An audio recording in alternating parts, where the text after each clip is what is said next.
අද සරණීස් diary YouTube channel එකට ඔයාලව ආදරෙන් පිළිගන්නවා. ඉතින් ඔයා දැන් මේ වීඩියෝ එක බලනවා නම් මේක රැන්ඩම් එකක් නෙමෙයි. යුනිවර්ස් එක ඔයාට මැසේජ් එකක් දෙනවා. හැමදේම එනර්ජි එකක්. ඔයා හිතන දේ, ඔයා ෆීල් කරන දේ ඒවා යුනිවර්ස් එකට සිග්නල් එකක් වෙනවා. law of attraction කියන්නේ ඒකමයි. ඔයාගේ සිතුවිලි තමයි ඔයාගේ ෆියුචර් එක ක්‍රියේට් කරන්නේ.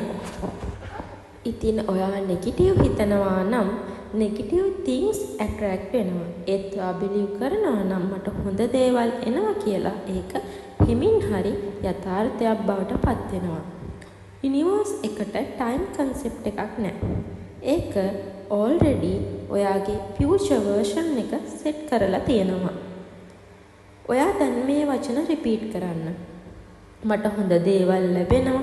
මගේ ජීවිතේ හොඳ විදියට වෙනස් වෙනවා. යුනිවර්ස් එක මට ආශිර්වාද කරනවා. මේ දේවල් හිතලා ඔයා ඒ දේවල් ෆීල් කරන්න. දැනටමත් ඔයාට ඒ දේවල් ලැබිලා කියලා හිතාගෙන. ඔයා විශ්වාස කරන්න ඒ වගේම ඉවසන්න. ඇත්තටම ඔයා හිතන ලයිෆ් එක ඔයාගේ ජීවිතේට එනවා.